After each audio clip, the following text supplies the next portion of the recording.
last night. As for the basketball team, not so much. Knicks on the road to face the Hawks in Game 3. Remember what happened. That guy stole Game 2 at the Garden. Halfway through, Dyson Daniels missing. The putback jam. Okongwu's right there. They're up by 14, Alan Hahn. Yeah, their athleticism was off the charts. Their energy as well early in this game off the charts. And this guy, CJ McCollum, a renaissance. Not afraid to take that step back three. They're up by 17.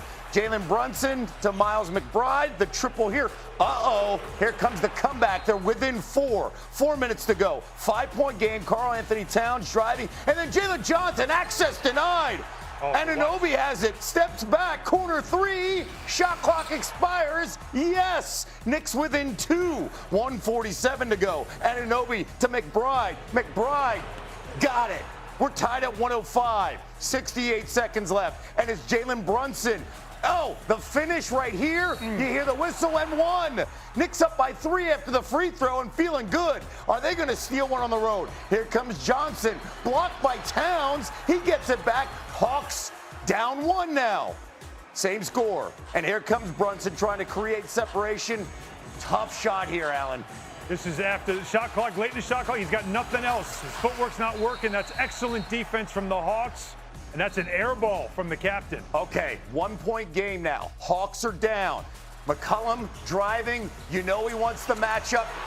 I mean, what a great play out of the timeout. This is out of a timeout, an outstanding play. He gets to his right hand. Knicks got to play better defense than that. Ice in his veins, and then 10 seconds left. This is what you want. You got your guy with the ball. Down 1. Look at the defense. And they don't get a shot. No, look at the defense. They converged. Everybody in the gym knew who was taking this shot, right? So everybody went to Brunson, and they took away all options. Suddenly, the conversation is no longer the Hawks stunning the Knicks and stealing one. Now they're in control of the series 2-1 with Game 4 back at home. Let's bring in Monica McNutt as well. Monica, what was your biggest takeaway from this Knicks loss?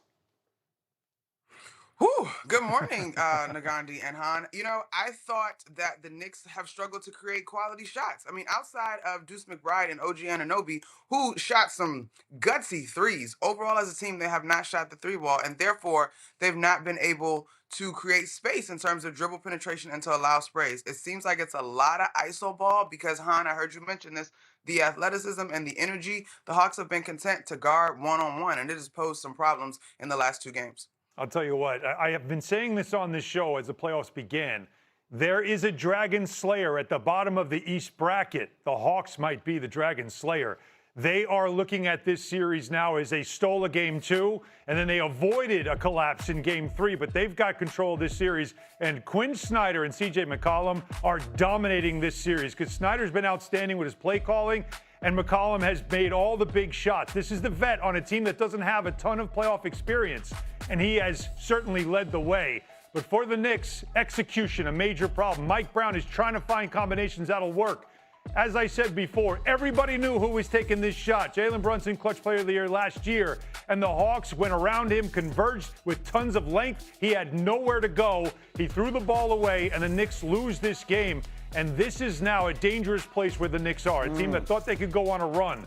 Because when you think about a 1-1 playoff series, there has been 274 1-1 series. The winner of Game 3 has won the past 202 times. That's 74% to you and me. Okay, with all that information, I've got to ask you guys this. Monica, are the Knicks in danger of losing this series?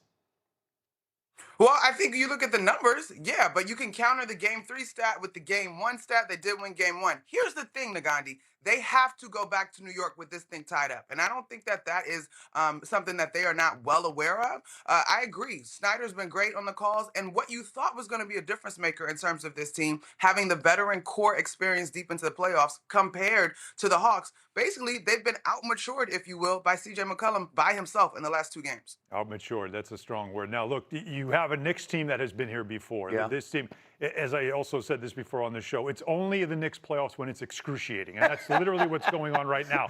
But they are a team that fights. They are a team that comes back all the time. They are hard to kill. All right, you talk about a series that's excruciating. Well, it's enjoyable if you're not a Nuggets fan or a Timberwolves fan because you get to enjoy the entire process. Ant-Man and Company, series tied at 1, hosting the Nuggets. This series. And then the triple right here. I've said it all week long. It's the spiciest first-round matchup. Yep. Minnesota up by 19 later in the second here. The lead's at 20.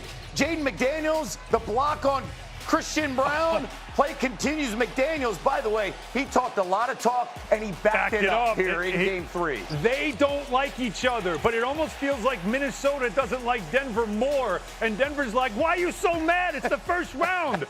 But there's a lot of hate between these two teams. All right, the lead's at 21 here, and Rudy Gobert.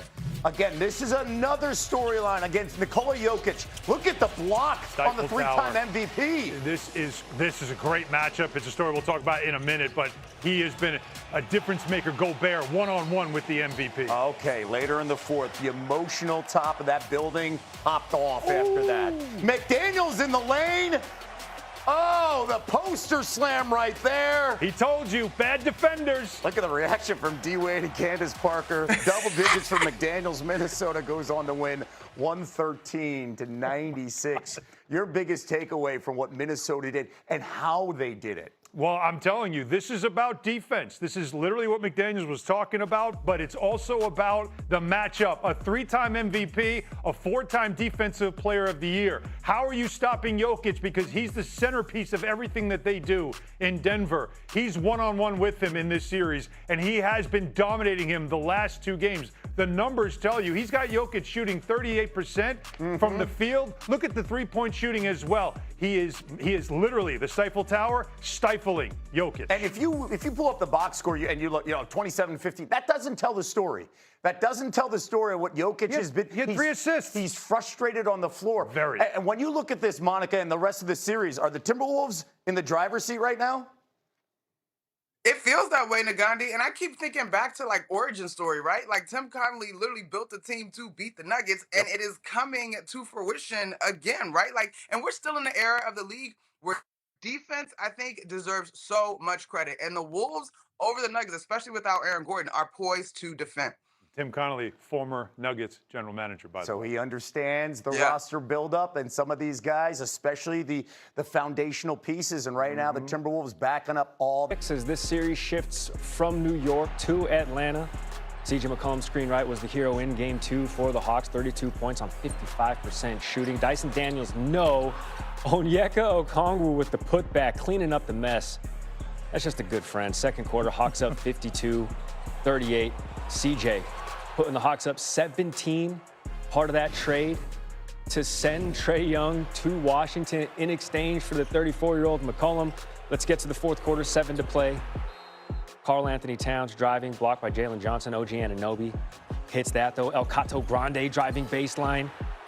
This time, Johnson with the block. Anunoby, though, with the triple. Anunoby had himself a game, 29 points, tying a playoff career high. This time now kicking it to McBride, 15 points, all off of threes.